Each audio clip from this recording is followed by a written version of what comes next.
Hello, I hope you're doing well. So this will be a super quick tutorial. I'm just gonna take you through this new tool, Notebook LM from Google, which to study any kind of topic, or even let's say you do want to create a YouTube video, you want to create a webinar, a presentation, anything like that for your business. First thing that you can do is you can go to Notebook LM. This is basically where you just take all of the resources that you have, and you can already see that here on the left side you can just like add a couple YouTube videos, and you can like save those here over time as well, kind of like a folder.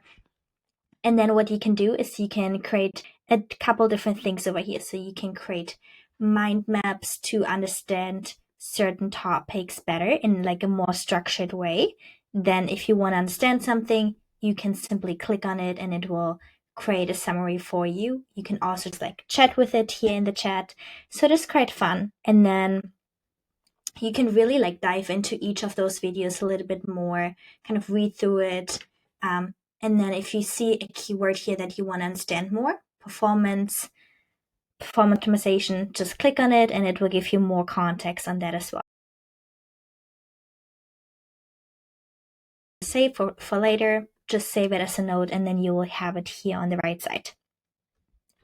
So the cool thing, you can now take those things and you can either develop it and bring it back to Claude, ChatGPT, anything like that, and then turn it into a blog, or we can use it for client content.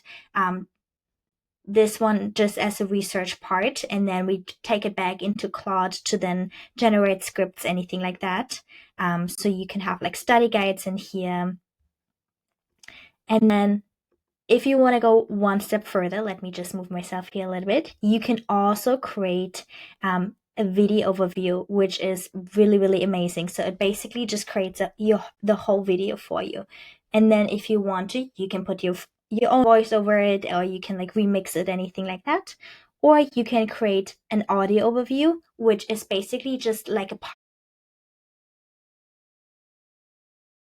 I've added in here. So this is really good for you to understand as well. But then also you can take that audio and you can turn it back into reels, anything like that, into any kind of content. So you can use this platform to learn, to research. You can also like discover something and it can add its own resources as well. But then you can also take those resources and then bring it back into other tools like Claude, ChatGPT, GenSpark, Context, anything like that, to then develop further content or develop a platform, develop an MVP, anything like that. So this tool has really quite a lot of capabilities. It is just a matter of how you use it. But once you've gotten the hang of it, you can pretty much like learn any kind of topic with it, but then also like take those resources to then create a little bit of further content and so on as well. So yeah, I hope this was helpful, and let me know if you have any questions. Bye bye.